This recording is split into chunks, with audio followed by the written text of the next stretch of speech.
So welcome to episode 85, The Many Faces of Openness, Meet the Many Faces of Online Learning in Egypt. Of course, when I was growing up as a kid, there was one face that I wanted to meet and go to Egypt, and that was the Sphinx.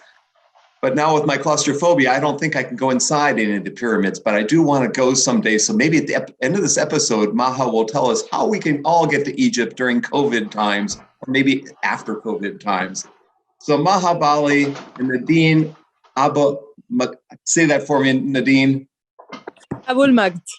Thank you. Are going to help us today understand what's going on in the Middle East, but not just the Middle East, what's happening specifically in American University of Cairo. Their fingers are in so many different pies. It's going to be fun and exciting adventure to talk to them about what they've been doing, not just for the past couple of years, what might be coming in the next couple of years as well. Nadine is very, very interested in adult learning and MOOCs and open education and blended learning and so forth. And that's what she wrote that chapter in my MOOCs book on with Maha, who's a occasional blogger for the Chronicle of Higher Education. But she's created a new website called Virtually Connecting to kind of create maybe on conferences or alternatives to conferences, or she'll be talking about that. In addition, she'll be talking about something else that she's created that's called Equity Unbound, an equity-focused, open, connected, intercultural learning curriculum. And both of them have written a blog post recently for 1HE. And if you hear the blog post titles, Gratitude Journal by Maha, Meditation by Nadine, Share Music and Create a Class Playlist by Maha, and The Wheel of Life for Student Self-Help. You know that they're very much on the social emotional side of teaching and learning. So this show might more heavily emphasize the science of well-being, right, Maha and Nadine? And so maybe we can start with that, and perhaps you can add a little bit to what I said, and then show us the 1HE website and tell us what that means. Yeah. So Kurt, that was an amazing, I think, summary and integration of a lot of what we were talking about just before we went live, right? So I think early on in the pandemic, when it first started, I think one of the key things that was happening is that people who weren't used to teaching and learning online, like all of us here, were struggling.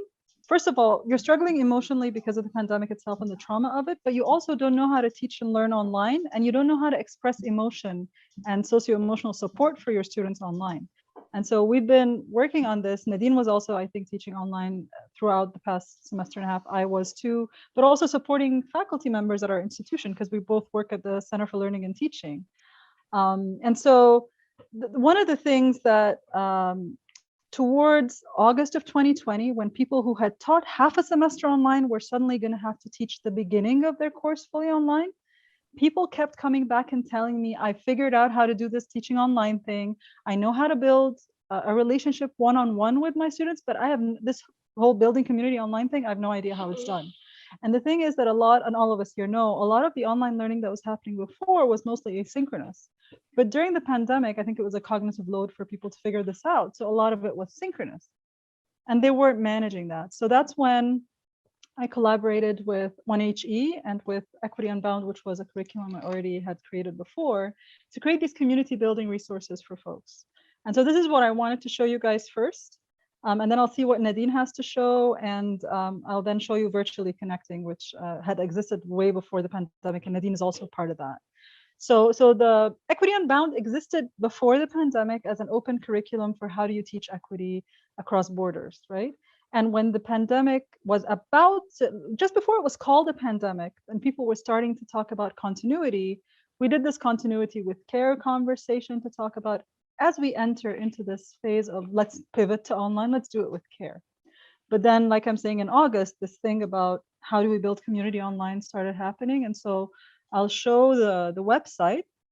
It is 1he.org/equity-unbound. So we collaborated with 1HE, who are concerned generally with just quality of teaching in higher education. I worked mostly with Mia Zamora and Autumn Keynes in the US, but Equity Unbound is an international community. So there's a lot of people who participated in creating these basically activities and giving people either introductory activities, how do we introduce each other at the beginning of the semester, or warm-up activities that you could do at any time in the semester, just at the beginning of class, setting the tone for your class, doing things like liberating structures. I can talk about these if you guys aren't familiar with them, and ongoing engagement in general that helps build community, and some ideas for guidance and help. And Nadine contributed to 2 of these resources that you mentioned, Kurt, right? One of them, I know that Nadine does meditation in her class, and maybe she's going to talk about this a little bit. So she recorded a video for us to do that. And then I use that with my students if they want to try it. And one of them really liked it this semester. And the other one was gratitude journaling. Nadine and a few others from my department had already been doing gratitude journaling. And I thought that would be a nice thing to do in class. It would help students' well-being as well. So we have a video describing that. I'm just gonna, I'm gonna open one of these. There are people from all over the world who contributed to these. People from Kenya, others from Egypt, including some of my own graduate students, UK, US, Italy, several people from Egypt, of course. So Austria, Australia. We have contributions from all over. But just so you know, if you ever send someone to this site, they can browse, obviously. And I just want to show you what it is instead of telling people do this, we actually demonstrate a lot of them with videos. You can actually watch a video of the activity taking place and imagine how it's done. You can find out if it's synchronous or asynchronous. You can find out what it's useful for, how much time it's going to take. You can find templates and additional links. And you can find adaptations, which I think is really important because not everyone has the same technology or resources or situation. Like some won't have synchronicity, some won't have Zoom, so they can't do breakout rooms back when nobody else had breakout rooms for Zoom, things like that. So I'll stop here and see what Nadine wants to say about any of what we've said so far, and we'll come back to virtually connecting in a minute. All right, thank you, Maha. So yeah, this since the pandemic actually started, I've been more focused on making sure things are more accessible, making sure things are easier for students, and especially for faculty who are teaching online for the first time. And it's been quite a struggle. It's been challenging at times. It's been easy at times. Some students are finding the online, online learning, or even people who are faculty working, they're finding the work from home idea much easier, much better for their own mental health and their own lives and their own cognitive practices as well. And some others are finding it really challenging, and some really need that face-to-face interaction with their students.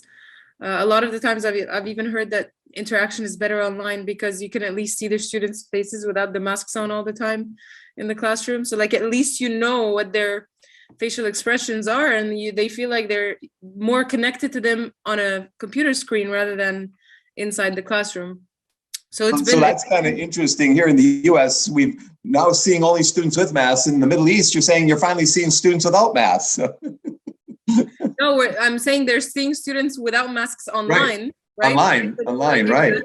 So on the screen, they feel more connected than they do in class, which is, counterintuitive, right?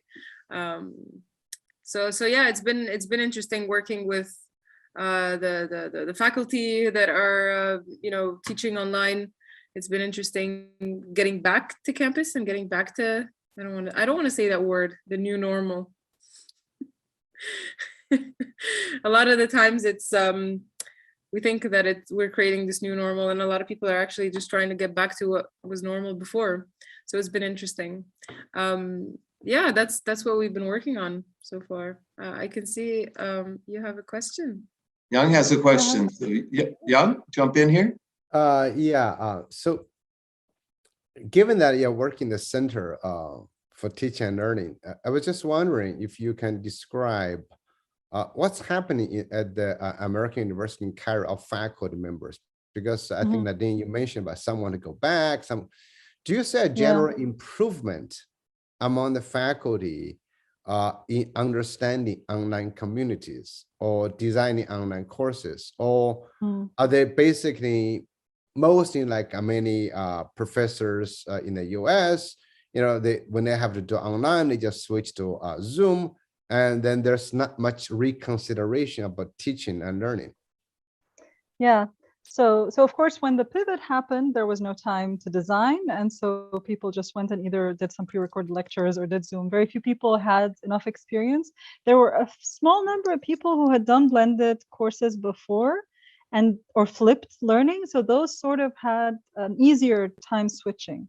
But in the summer of 2020, we did an asynchronous course for faculty on how to design online courses better. They still didn't, I think, make them as thoughtfully as if when they sat with Nadine for 6 months to plan a course, because they didn't have 6 months and they had to do 3 courses, right?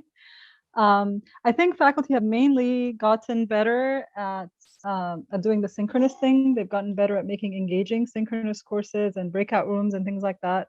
They've gotten better at planning their course on Blackboard. I don't think it's anywhere near the quality of a course when someone works with someone like Nadine for 6 months to plan it properly. I think it worked okay, but I don't think they know what online learning is, to be honest. They know what's remote teaching, the emergency thing, and they did it okay for what it was. So did the university invest money in redeveloping the courses for online, for all the courses, or did they invest a little bit of money in Nadine's time, or how have you pushed that? No? They didn't invest in getting more like Nadine or more of Nadine's time at all. We bought Zoom. We had lots of tools. A lot of tools were actually not that expensive. They gave us free whatever, but we did buy Zoom, which we didn't have. We didn't have the institutional license for it. But we already had a lot of infrastructure. So that wasn't the difficult part. We invested in making sure that scholarship students had access to devices and internet and that kind of thing.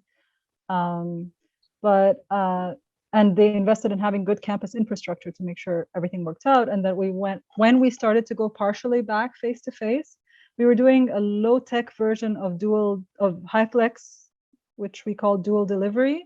And now that we are back fully face-to-face on campus, there are some classes that are large, so we don't have enough space to have distanced the number of students and distance. So we do the HiFlex thing where some of the students are joining synchronously from home. So we've invested in a few classes to help with that now. But in terms of human resource investment to help support better, that did not happen. I mean, essentially, one of the main things that we have just been focusing on is workshops and building capacity and, helping faculty learn how to, create interactivity online, how they can, create this sense of community, how they can support their students. We had a lot on mental health and empathy and how they could support their students in that way as well. So a lot of the workshops that we were giving were also, some of them were both online and face-to-face. So we would have 2 versions of the workshop, but we just focused on creating these different kinds of workshops. And we have, these how to create interaction with social distancing inside the classroom kinds of workshops, right? Like how do you do group work when you actually have to be socially distanced inside a physical classroom and so on. So we've just been focused on doing those workshops as well. But in terms of, to answer the previous question, in terms of intentional instructional design for online learning, that was not, there wasn't really any time, as Maha was saying. And at the beginning, I kept saying that I'm afraid that now with remote emergency online learning, people are actually going to start calling it online learning and believing that this is online learning when it's unfortunately not. Not that there's anything wrong with, switching to remote and to Zoom and doing these live online and these synchronous classes to substitute for the lectures. It does the trick, it does the job and everything, but if that's what we're going to be calling online learning, then I'm really worried, because there's, lower interactivity, lower chances for students to, work together, build that online community, build a peer learning community, which are all of the things that we focus on when we're intentionally designing courses to be online, right? And yeah, I've been seeing a lot of that happening. People are saying, you can do anything online. With lower expectations too. And we've had that conversation in Silver Lining for a number of weeks previously. So it's really great that you followed up with that comment. It's well taken by the team here. And I know Chris has a follow-up. Chris, you want to jump in? Yeah, I'm enjoying seeing the strategies that you're using to help faculty with this pivot. I'm wondering if there are things you've noticed as you look across the world that are specific more to Egypt in terms of the context of Egypt or the culture of Egypt that make teaching online somewhat different there than anywhere else? So Nadine, I'm going to throw one out that you'll also have experience with. So even before the pandemic, we noticed, Nadine and I are big fans of online discussion and doing it well. We realize the technology is kind of old now, given social media and so on. But when we were first designing courses with professors, especially Arabic online courses, we realized for some reason neither the professors nor the students tended to engage very well with written online discussion. I don't know if this is because Egyptians are just a very oral society or what it is. So that continued on, of course, during the pandemic, that there were a few people who were good at managing that, but a lot of people just didn't want to go there. Nadine, what do you think? I agree. I was actually thinking of the same thing because that's actually happening in my own class. I teach a fully asynchronous class, and I only meet the students online 3 times in the whole semester. You know, once at the beginning, once at the very end, and, you know, a check-in in the middle. And the entire time we're asynchronously discussing, you know, the course content and the topics and applying to their context. And I'm finding it a bit challenging to engage them in these online discussions and these written discussions when they have something like Flipgrid or, you know, a Padlet activity that they have to submit where they just even interact on a board without even being synchronous online. It's more engaging for them, and they interact more deeply, and their reflections are more thought out. They feel a bit more connected that way. So with written discussions, I would agree with Maha for sure. And another thing I also noticed that in terms of the lack of socializing in a way, like whatever it is that they would do in front of the class or, you know, in the hallway, if they're walking to class, or, you know, if there's a break in the middle of class and they walk together to go grab a cup of coffee and then come back to the class, they're finding it that's not there at all in these online communities or the online learning experiences that we've been having remotely. And people just, I feel, I mean, this is not based on anything except my observations, but I feel like people are not as engaged socially as they would hope. And Egyptians, and culturally in general, we're, you know, really, we like this idea of this social learning. We like this idea of talking before and after class, and, you know, even in the middle of class, and just like, we're, like, as you said, Maha, we're oral, right? We're very, you know, vocal, and we like to always be engaging with one another. And just like the very individual learning experience where it's just me and the computer, or me and the instructor, me and one other person, maybe once in the whole semester doing a pair activity or a group work, it's maybe not feeding that part. Yeah. And early on in the pandemic, I was suggesting to people to use these semi-synchronous third places instead of a cafe or a, you know, hallway, which was either something like a WhatsApp group or a Slack team or something like that. I personally have used Slack before, and it has helped with engagement outside of class, lighter than an online discussion, obviously for not academic discussions, but more like, let's share GIFs, let's just discuss quick things. And they're semi-synchronous, so you don't have to be there at the same time, but if you're there at the same time, it's kind of cool. And Egyptians, if you do the WhatsApp thing, Egyptians really like to use voice notes. I don't know how common this is elsewhere, but they overdo the voice note thing. Well, I think that it is difficult to get many people into asynchronous discussion, although people who are interacting in a language that's not their primary language tend to get very interested in asynchronous discussion because it gives them time to understand and time to compose.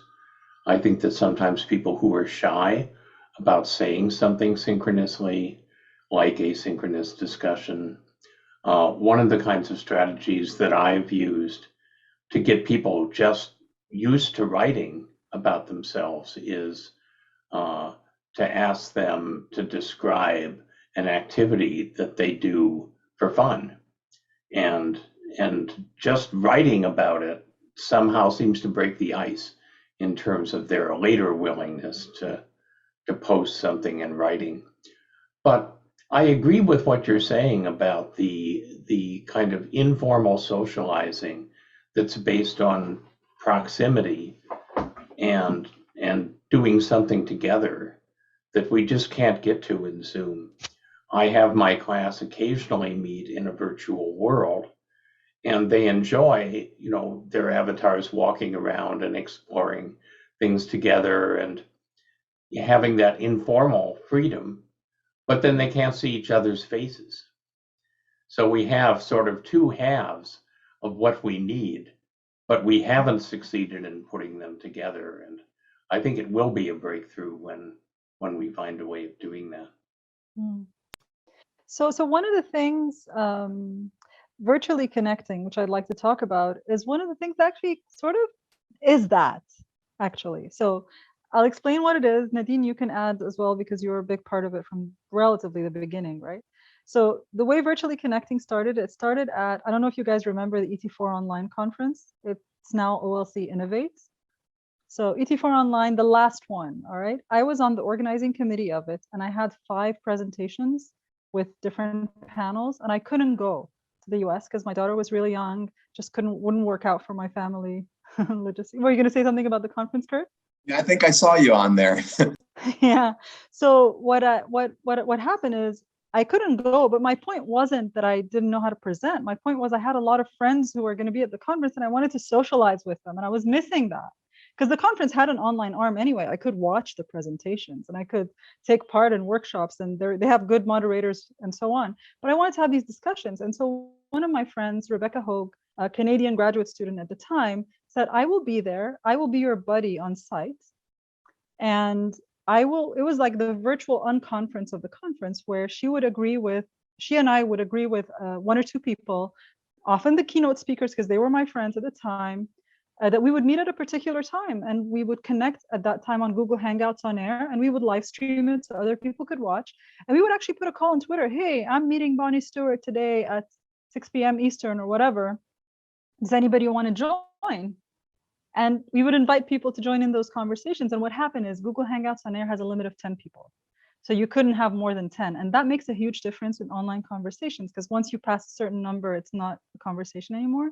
And there'd be like 2 or 3 people on site, 3 or 4 people online. And we're just meeting to say, hey, how's the conference going so far? And a lot of us know each other and some of us don't. And you'd find people who are like, one of the people was like Gardner Campbell, so really high profile person.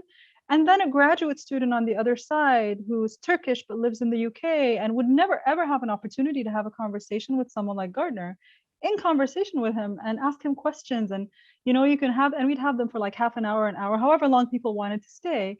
And sometimes the guest speakers online would have to go back to the conference, and those of us who were virtual would keep going. I remember Nadine's first time. Nadine was a master's student maybe at the time, and her first time, and Nadine's very outgoing, very confident person, like you have no idea. But the first time she didn't speak until we stopped recording. And then we stay after we stop recording, and shy people. So sort of what you were saying, Chris, about online discussion, some shy people will speak more. Some shy people will speak as soon as you stop recording. That was her first time. And then afterwards, she became like one of the key people in the volunteer team. We have lots of people working on this now. Whenever someone wants to go to a conference, and they can't make it, it helps give access to people in the global south and early career people who don't have access to funding, and young parents and single parents who can't travel, and adjuncts, all these people who you never see at conferences. And because you're having on-site and virtual folks at the same time, it was a good example of high flex. And what we have always is someone who's taking care of the virtual folks, a virtual buddy, and someone who's taking care of the on-site folks, an on-site buddy. And they do what we call intentionally equitable hospitality. They are hosting a space, making sure that both the virtual and on-site have a say, and that the most marginalized people have an opportunity to shine and be heard. And Nadine, I think, wants to say something. No, I was just going to reflect on what you were saying earlier, but I'm good. I teach at the graduate level, and I remember years ago, I had a graduate course that was about media. So we used many different media, face-to-face, but also synchronous, virtual, and many different flavors of asynchronous virtual. I tried to get all the students to speak at some point, but I don't cold call on them. I think that's just too hard. And there was one student, a young woman from Asia, who just would not speak in class, but she was very, very active in the asynchronous medium. And finally, the last class, she raised her hand. And of course, I immediately called on her. And she said, this is the first time I've ever talked in a class, ever. As an undergrad or as a graduate student, she said, it culturally, you know, I'm just not supposed to do this. But she said, I've been so active asynchronously that now I feel as if I found my voice enough to be able to speak in class. So a lot of it is, I think, what medium your students have a voice in, and then helping them bridge from that medium into having their voice in other settings. So this is very interesting when you think about conferences and about courses, Chris, you're describing. So I was just wondering, because now when you have a class or when you have a group of learners, and some communications are more meaningful than others. I'm sure you've discovered in some groups, you say, God, why did I even start this conversation? I don't like that. This is then you have a lot of people who are not shy, but who really have nothing to share. Just they should be listening a lot more. So I was just wondering from actually Chris, Maha, and Nadine, the ideas, when you manage a learning community, online or face-to-face or high flex, whatever you call that, how do you really make sure you're driving towards a more productive conversation?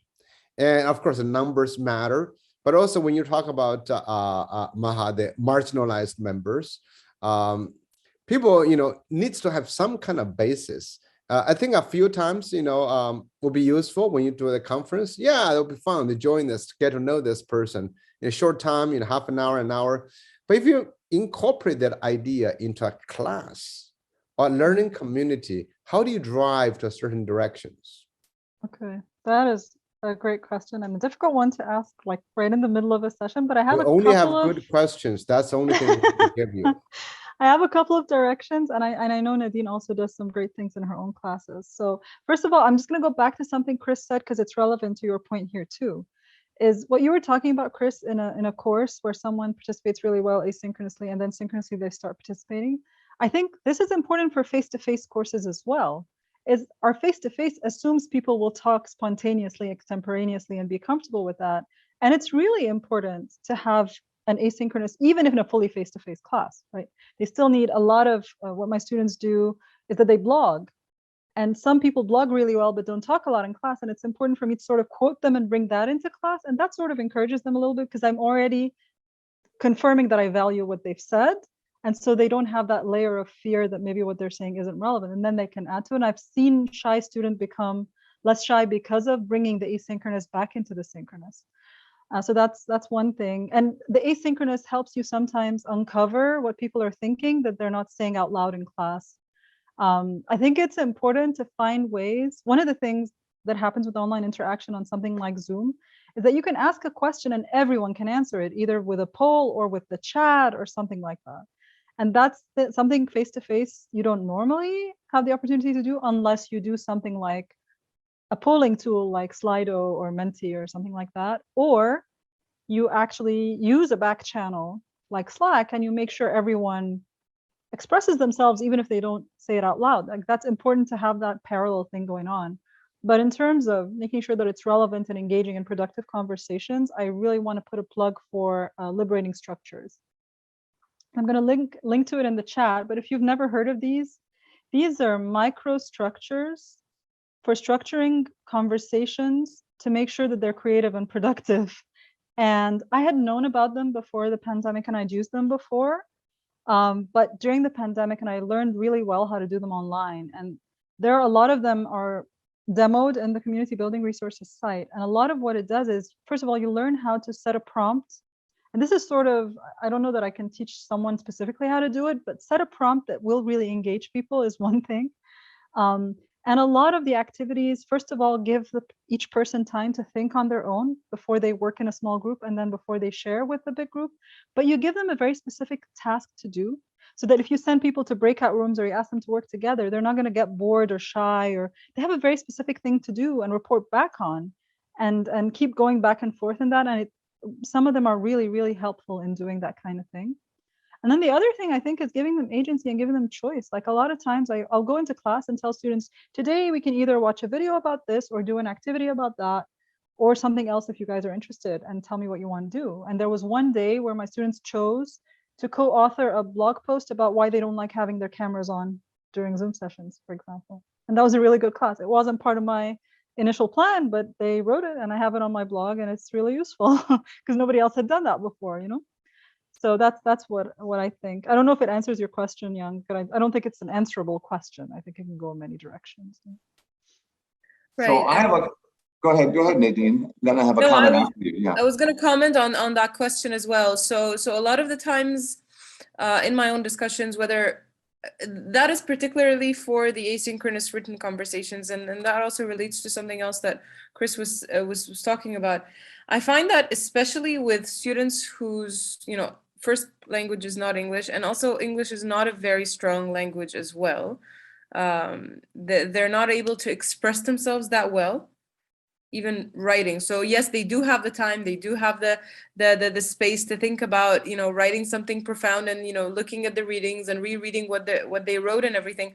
But a lot of the times they are not really able to give that message across, and that does not lend itself to, these good conversations, and that would therefore lead to a direction that, that would be productive or effective for that particular conversation.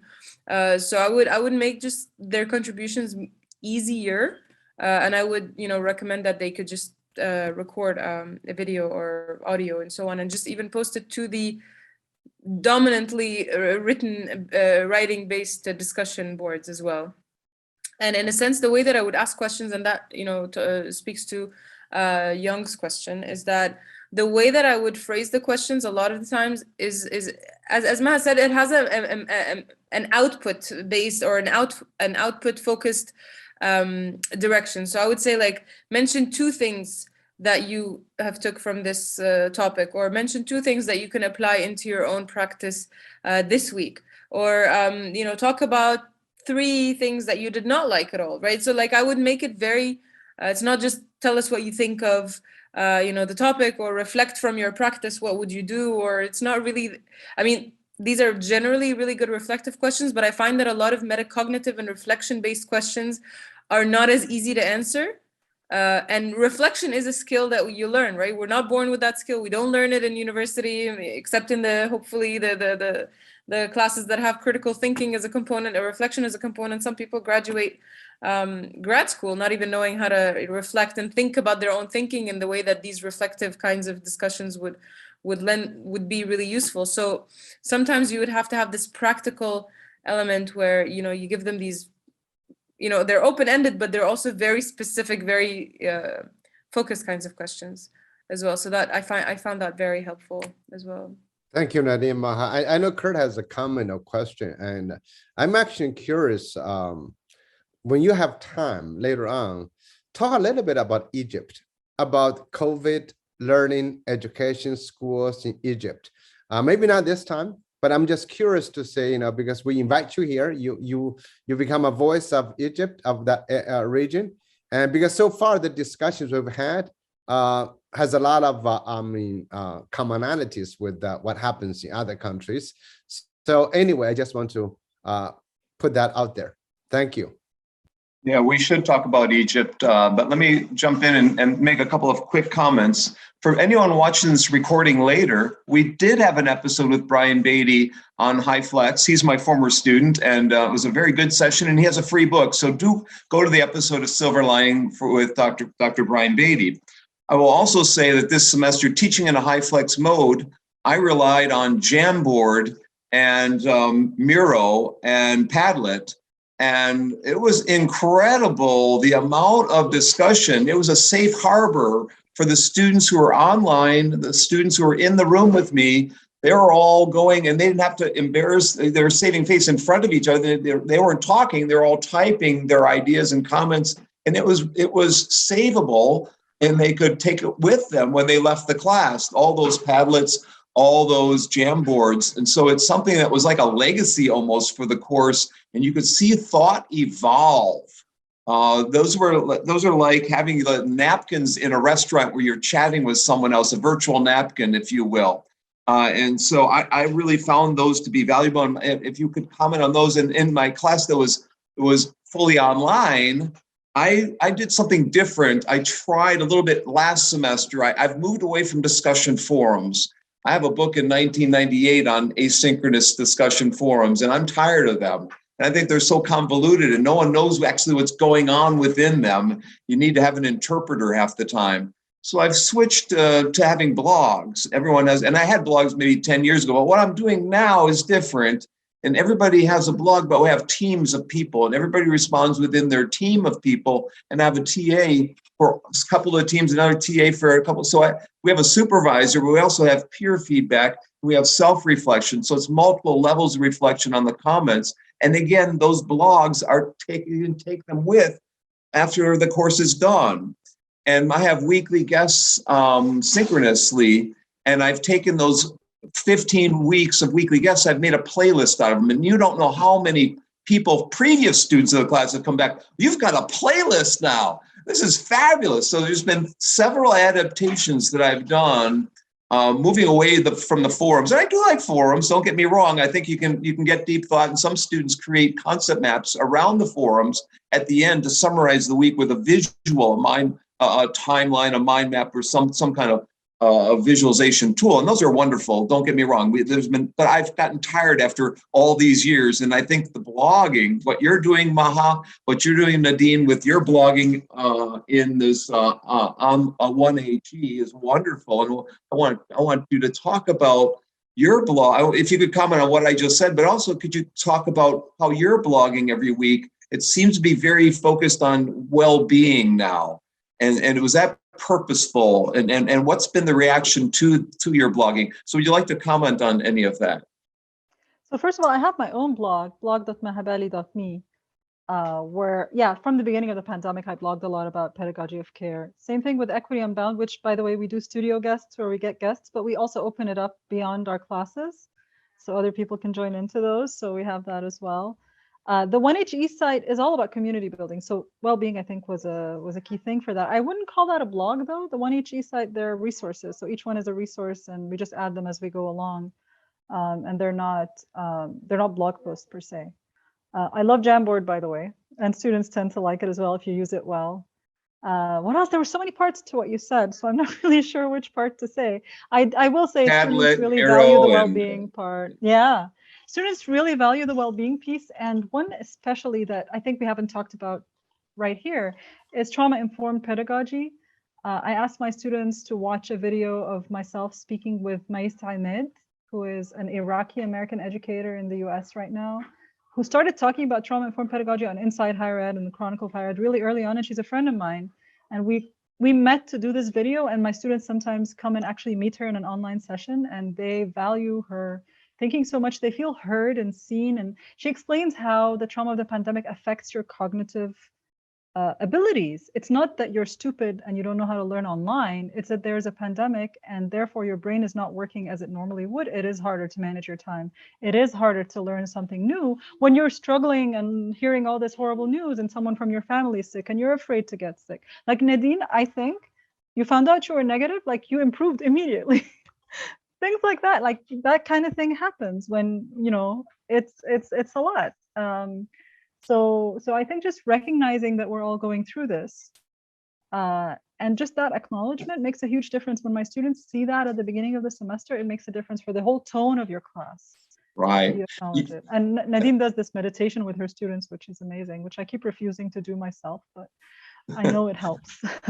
Could you type your colleague's name in the chat window, and I'll share it in the YouTube channel. And I'm going to share your post links. I'll put those links in there as well. Nadine, did you want to comment on that? Yeah, I did. So in a sense, my comment has to do with partly with what you just mentioned, but also I'm going to take that as a leeway into the conversation about what's going on in Egypt as well.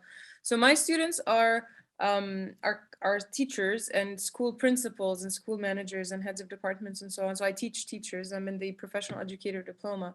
And you know, as you were saying, I use, you know, Padlet with them. I use Flipgrid, and I use all of these. I use Miro sometimes, and all of these you know, interactive online tools create that interactivity and have that visual as well. And they, like I said, they're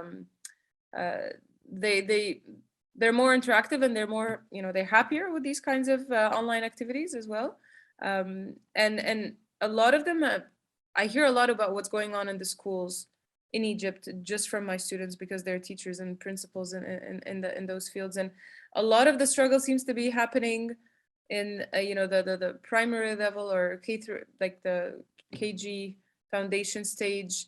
And in a sense, the reason I'm also very open to doing all of this well-being and this well-being practices and meditation, and helping them de-stress and giving them options for their assignments. I give a lot of these recommendations for assignments, and they just decide. So they have a lot of ownership and agency over what they decide to do for their assignments and their projects and so on. And we design projects together a lot of the times, and it's a very understanding and flexible community, because they are teachers that are going through all of this stress, right? And going through all of this in their own schools, and as parents of young kids as well. So, they're parents of those young kids that are going to online learning, in a KG class or in a grade 1 class. And it's perfectly understandable what they're going through. I mean, okay, we've heard of fully online bachelor's degrees. So a lot of people would just go do an undergraduate degree. Some people do homeschooling. Some people, do high school online, even before the pandemic, right? But nobody has ever heard of an online kindergarten. And nobody has ever done a grade 1 online and, gotten whatever it is that they needed to get out of it, which is writing and, arithmetic or social development, cognitive development that has to happen when they're dealing with each other in the in kindergarten or in the earlier grades. So this has been actually, the majority of the struggle, right? Actually, we have an episode on a teacher who did a grade 1 classroom online. It's really interesting. You might want to take a look at that. I will. This was a grade 1 classroom in California, and she taught it from Korea. I think it's episode 13. So you might take a look at that. Because, and I could also send it to my students. Yes, thank you so much for sharing that. I'll do that. Yeah.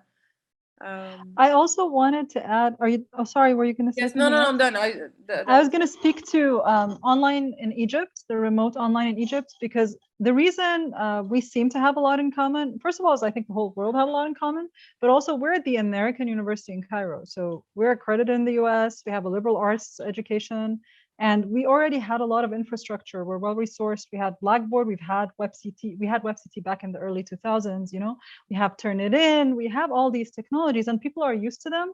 And so what we did was make sure everybody was refreshed and knew everything they needed to know just before everything closed down. And then we focused on the pedagogy, but the platforms were there. They had a foundation, they were already doing some kind of web enhanced a little bit, like we weren't starting from scratch. A lot of the other universities, and my husband is a professor at Cairo University, he's a surgeon, and I have a lot of friends in different universities, and I've interviewed a lot of them for a paper that we wrote about a global outlook on COVID-19. Aras Boskert and others, it had like 25 authors or something. But anyway, the thing with the other institutions in Egypt is, especially the public ones, they didn't have a unified platform. Nadine and I had done research before, and some of them had Moodle. Some people were using Moodle or whatever, but there wasn't like this platform that everyone's courses automatically went on. It wasn't a thing that students automatically always used. And it was, different faculties trying out different things, different people suggesting things that technically should work but don't work very well in Egypt, for example, like doing voice over PowerPoint creates huge files. And we know that, but some other people didn't know that. And then they'd have to upload it to, I don't know, Dropbox or Google. They were doing all these ad hoc things and it was driving them crazy. Nobody had ever, we have Panopto, for example, for lecture capture that works pretty smoothly. But of course, the minute every single person in the university was using it, it went crazy, right? Like all these things, you've not done it before, so suddenly you have to increase capacity. Now the public universities didn't have a system for that. And I remember the day the Cairo University decided to purchase Blackboard. And my husband came back to me, like, what the heck is Blackboard? They don't even understand the concept of a learning management system. How are they suddenly going to teach on it? Especially that they don't have the same system that we have at AUC, where one person is responsible for a course the whole semester. they are surgeons, and so different people teach the lecture every week. So imagine trying to create a course on Blackboard without an instructional designer. You have no idea what an LMS is. Your field is very practical and hands-on. Like these kinds of things were driving people crazy, and some managed, and eventually everyone managed to do something. You know, actually, I But was curious also, about yeah, Maha. go ahead. That's very powerful. I was really interested in. So when everybody managed, I mean, I'm not holding you responsible for your, if you haven't done research on this, you know, you can draw on. Yeah. I'm just curious, how did your husband and others really invent their way out of it? And that's when I'm curious to see, you know, where are they now? You know, did they invest, did they buy, you know, what is the situation? So there are different ways in which they coped. One very key important thing is that Egypt did the lockdown thing for a short time. A lot of countries in the global south didn't fully lock down as long as folks in richer countries, right? So we locked down for maybe 2-3 months in the beginning of the pandemic, and then things started to open up by the end of summer. AUC kept closed for a couple more semesters, but a lot of these other universities would open and close. So they would close when the numbers were really high, but they weren't fully closed for an entire year again. So that helped a little bit. I think a lot of what they ended up doing is synchronous. So they had either Microsoft Teams or Google Meet or whatever tool they had access to. And I don't think they necessarily managed very engaging online courses, but they met their students and they gave them material. And then they had a lot of face-to-face time. So that's partly how they managed, because I know that they never actually got everything done very well. I think there were a few of them, again, who knew how to do this kind of thing, but the majority, and there are a huge number of people in terms of students and professors and diversity all over the country. The other thing, you know, like where we are, you know, Chris and Kurt and others, we talk a lot about COVID, in essence, create an experiment, forced a lot of educators, I mean, teachers, school leaders to rethink education, to redeploy education. I know, you know, American University, you guys are a different, elite kind of group. So out of other universities, higher education, K-12 education, do you think all educators had to invent? Did they all experience that? If so, are they abandoning what we might have learned and return to the old model? So just, would you comment on that, you and Nadine? I'm very curious about this Egypt, and I've never been there, just don't know what's going on. You're smiling, so he knows something's going on. So first of all, for Egypt as a whole, from what I've seen, I don't think people have learned a lot that they'll bring back after they go back face to face. But again, my husband teaches surgery, so it's really different than a lot. And my other friends are in like engineering and dentistry. They're not teaching things that generally are best fully online. They could go blended, but but at AUC, one of the issues is that even though we had blended learning before the pandemic, when we came back to be fully face to face, we weren't allowed to offer blended courses anymore. And the faculty were like, what? Now I know that half my course can be taught online better than face to face, and now you're not allowing me to use what I've learned, and it's really frustrating. So I've just outed my institution for that. I understand why they did it, because they didn't want, I think, people to abuse it and just decide to stay home. But of course, a lot of people got COVID, both students and faculty, even though we have a very high rate of vaccination, like 90%, and everybody wears masks indoors and in class, but people still got COVID. So students or faculty had to be home. And so there was the high flex, and there was some online learning that was just ad hoc, but we weren't allowed to design a blended course. So I think that's a lost opportunity that a lot of faculty are feeling like, wait a minute, we learned a lot and now we want to practice it now that we have time to plan it and design it, right? So another thing that I also want to say to that is that a lot of institutions are designing what they will do as they go along, and it's not really a one size fits all. So every institution is doing their own thing, and it's very difficult to generalize. So I know some institutions, public universities in Egypt, for example, that are opening up the studio labs and the very practical, applied, hands-on classes where they would ask students to come into to campus, but otherwise they would do all of the theoretical, conceptual, lecturing online. Some faculties in Cairo University or Helwan or any of the other public universities, they're completely back, and they're somehow managing to get assignment submissions and online reviewing of material and content online, but their exams are still face to face, and they're on site. They are employing some social distancing, and of course, like the whatever they can do, but it's very difficult to generalize. So I also have, I know people who are working or faculty in dentistry, and they have the labs, and they make them, unfortunately, much smaller numbers, so smaller groups, because of the social distancing and everything. So that's not giving the entire class or the entire year level a chance to take the lab in the year that they would have wanted to take it. So they would have to delay maybe another year and so on. So there's some of these issues that are happening because of institutional policies, but it's so difficult to say that one policy is being followed by all institutions. It just seems that all of the practical subjects and fields and disciplines are the ones who are going back to normal, or the ones that are trying not to change so much. So Chris has a question and I have a question, but before we go to Chris, real quickly, do you know my former student Jihan Osman? She might be in the business school. You are working with her? Yeah, she was working with us. She used to work at the Graduate School of Education, and she was okay. TLT. So she taught me. Her office was right masters. next to mine. She taught you? Okay. Taught me. She and I used to I think teach it was people blended 2015. learning. Okay. Yeah. Pass on my greetings, please. Sure. So yeah, she's great. So I'll have to visit you guys, definitely. You should. The Silver Lining group will do a show from the pyramids or something, Chris, it would be great. Chris, you want to jump in? Yeah, I want to build on what Nadine was just saying. There are a lot of people all across the world who have basically taken a "this too shall pass" attitude towards the pandemic. I'm just not going to take this seriously. I'll get by on an emergency basis.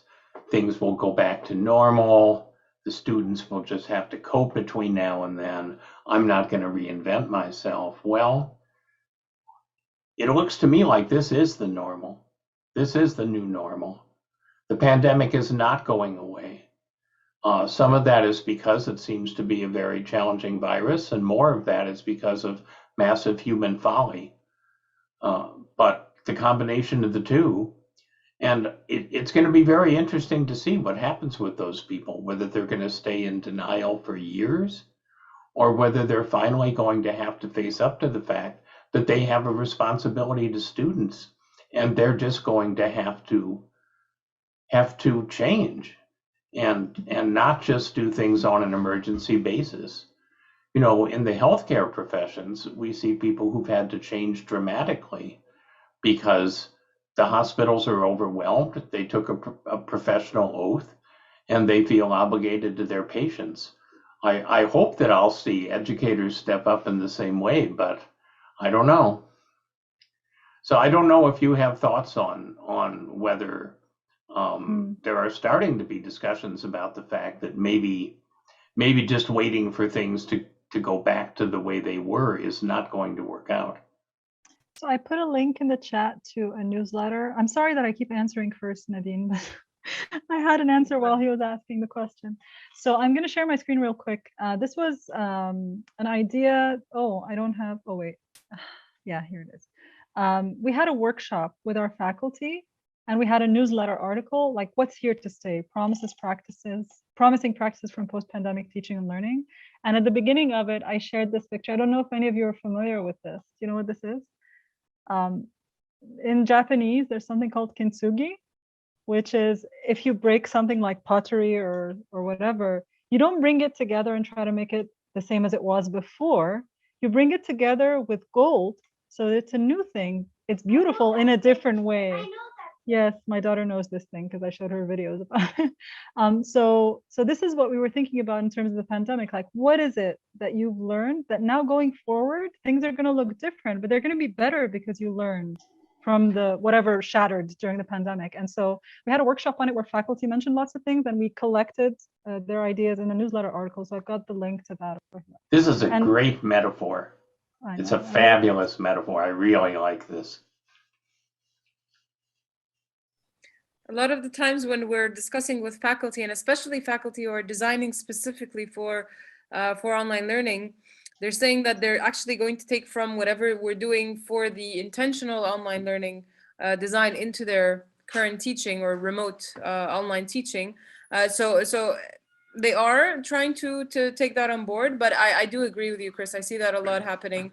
I see that people are just saying, I'll do what I can for now until it passes or until I can go back to doing what I'm comfortable with. But unfortunately, some are seeing, not unfortunately, actually, thankfully, some are seeing that that's not going to work out, and they're slowly but surely starting to just change their ways. And even just by updating a few resources or a few of the readings, not just having, fully textbooks where they would have to go to the library and get them, where they're just substituting with online resources or online activities. Slowly but surely, it's happening. I can see it.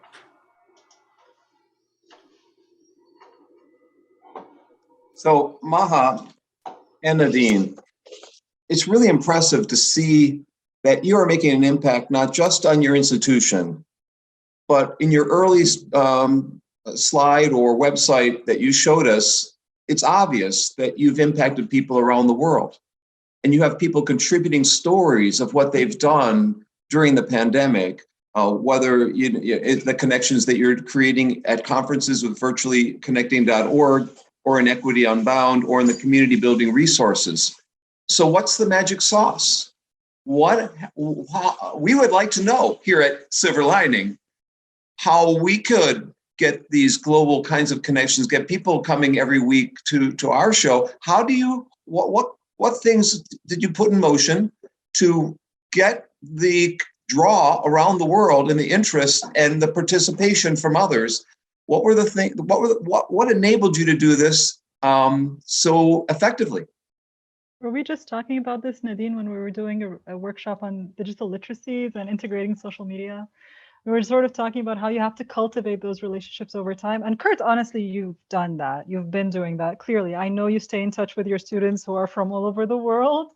For me personally, it's been Twitter, where I've met a lot of people that way, and I stay in touch with them. And it's not about going there to broadcast, hey, look at what I've done, but it's about being there day in, day out, getting to know people individually in the way we get to know our students individually.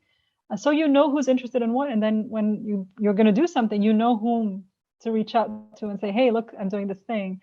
One of the key things with something like Virtually Connecting and Equity Unbound is you get to see the synchronous part, but there's so much asynchronous going on behind the scenes.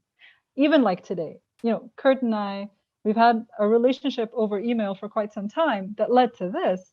You look at this and you think, oh, he just contacted me to do a podcast. But no, there was the book project and there are other things. And with us at Virtually Connecting, we have a Slack team and we connect with people over email and on Twitter and all of these things that leads to what you see. And a lot of times the end product that you see is not the key thing. There's so much human relationships. So to me, it's human relationships.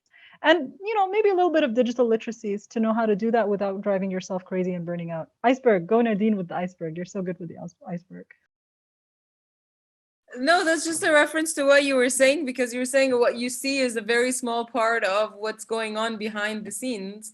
And, a metaphor for that is the iceberg, because you see the tip of the iceberg above the water line, and you see this very small part, but like it has roots going all the way down and it's like really wide.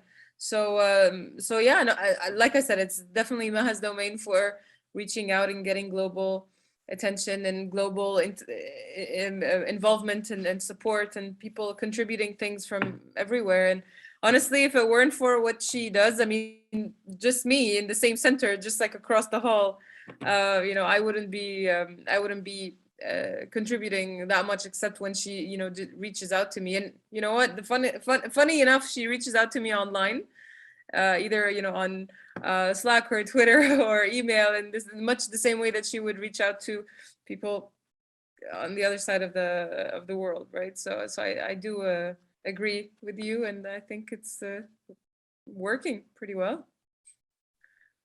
So we've got to end the show, unfortunately, because we're coming near an hour.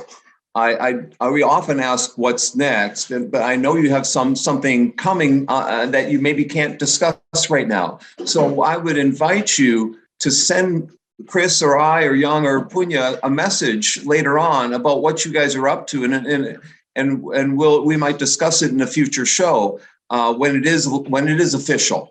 I know it's whatever's going on is not official yet. So all listeners out there, write to Maha and Nadine. Their emails are in the blog post for this week's episode. So by the time you watch the show, it might be official and they can announce what it is. I want to thank Nadine and Maha for coming in here tonight. It's this morning still. Well, it is afternoon here in Indiana, and fabulous show. Just it's so wonderful to connect with you synchronously now after all the asynchronous for a decade, right?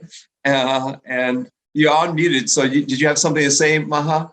I just wanted to say thank you to all of you for having us. That's all.